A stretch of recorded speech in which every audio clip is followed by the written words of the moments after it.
Growing recession worries have hammered Wall Street this year. Are recession fears still haunting financial market in the U.S.?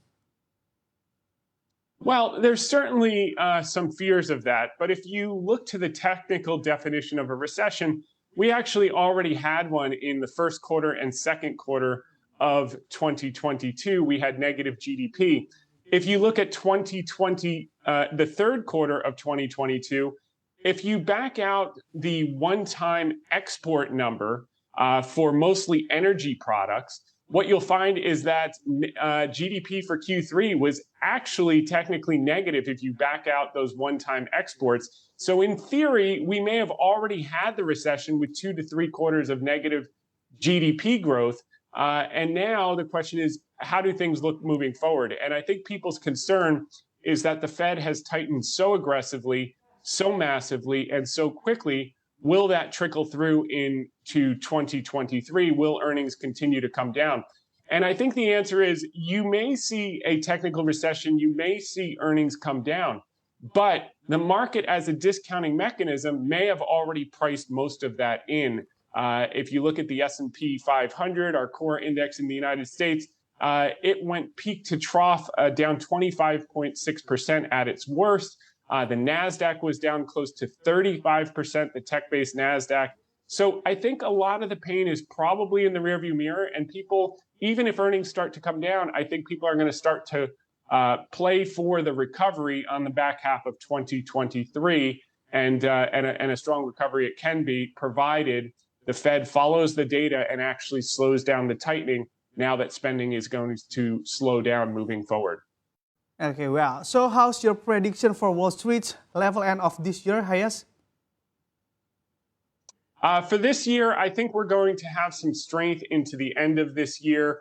We're at about 3,900 on the S&P 500.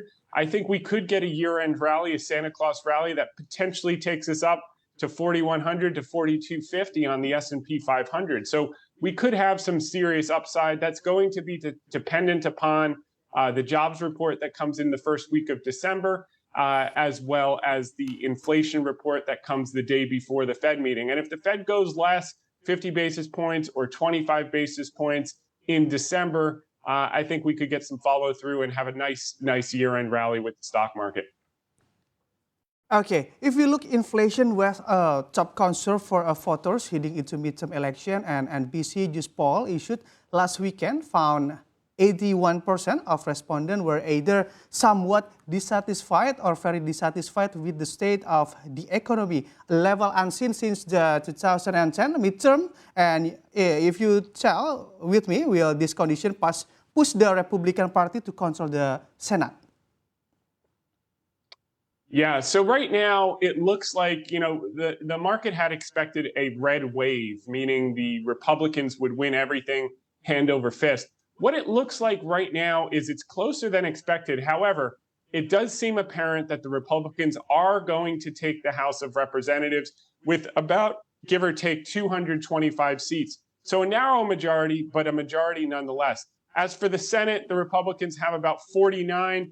They need 51 to gain control. So the key is going to be the Nevada seat, that's Lakin, and the runoff in Georgia, which is Herschel Walker. So we won't know the results on the Senate probably for some time, but on the House, it does look like the Republicans took control. Why that's so important is the stock market loves gridlock. So the Democrats will no longer be able to continue to aggressively spend, which means the Fed is going to be able to complete their tightening cycle more quickly.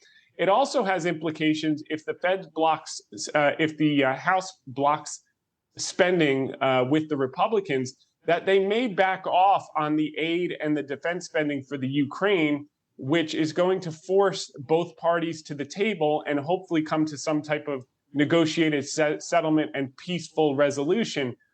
If that's the case, the market, that would be a huge tailwind for risk assets and actually might bring down the cost of energy in the short term if we could get a negotiated settlement. It's not high probability, but I think as that spending and that support for Ukraine's defense normalizes and comes down a little bit, I think both parties are going to be ready to come to the table and hopefully come to some reasonable resolution, which would be a great thing for inflation, a great thing for the world.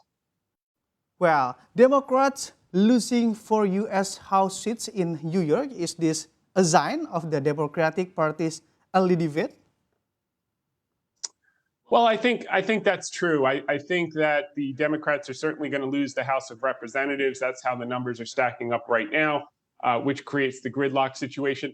The Democrats did do very good in the governor races, which no one expected. So I think when you saw President Biden out the other day, kind of taking a victory lap, it just meant that they lost much less than they had expected. However, they are blocked in Congress, and that's going to be the key thing from an inflation standpoint, from a market standpoint, and an outlook standpoint, because it enables the Fed to start to slow down, take a back seat, because they're not fighting all the new spending and the new spending bills, because the spending is going to stop, and it's going to stop abruptly. Okay, from this condition, does the market anticipate the worst case scenario where the opposition parties control the House of Representatives so that another government budget gridlock can occur as happened during the Trump administration? Yeah, I think it's not the worst case scenario. I think it's the best case scenario. Historically, the markets love gridlock, and by the Republicans taking the House and possibly the Senate, it means no major tax regulation can come into effect, no major spending regulation can come into effect.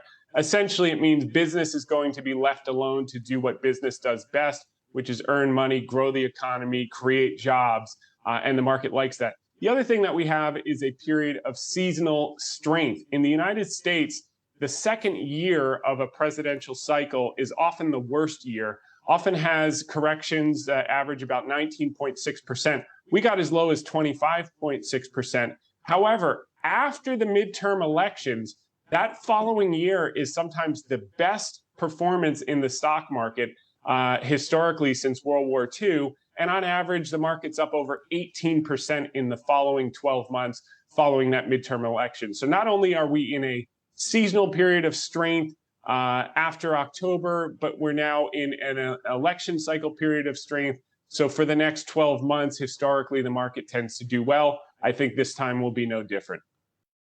Okay, and how will the results of the U.S. midterm election impact the financial markets and the global economy? For example, the Democratic Party controls the Senate and House, or the Republican Party as the opposition wins? Well, the Republican Party will now have blocking rights now that they have the House and possibly the Senate. And this is going to have two effects. Number one is treasuries. Bonds are going to get a bid, meaning people have been selling bonds all year. People are going to start to buy bonds. We saw it yesterday with the 10-year yield collapsing below 4%. We saw it with the dollar absolutely collapsing. It was the fourth week of losses for the US dollar. That's the longest since 2020. This is great for the stock market, and it's especially great for emerging markets. Emerging markets do the absolute best when the dollar starts to decline. When the dollar is strong, as it has been all year, emerging markets do poorly. When the dollar starts to weaken, historically, emerging markets fly. An example of this is from 2002 to 2007. After the dollar weakened, you saw the emerging market index up 480% over that 5-year period. The same thing happened from 2009 to 2011. After the dollar weakened, you saw the emerging market index up 189%. It happened again in 2016 to 2018. The dollar weakened, emerging markets doubled, up 96%. And then the same thing again from 2020 to 2021. Once that dollar weakened, emerging markets doubled, up 97%. So I think we're going to see that here. And I think the trade of 2023 is going to be dollar weaker, emerging markets stronger. That includes China, which no one would touch with a 10-foot pole in 2022. I think that's going to be a huge opportunity in 2023. Many of the highest quality companies are going to start to get bid. Capital is going to flow as that dollar weakens. And emerging markets can finally flourish. And that's a function of partially the election, because spending will stop. That enables the Fed to stop tightening, which is going to keep the dollar weaker. And that will have a major, major benefit on emerging markets. China, Indonesia, Malaysia, et cetera, I think will all do well in 2023.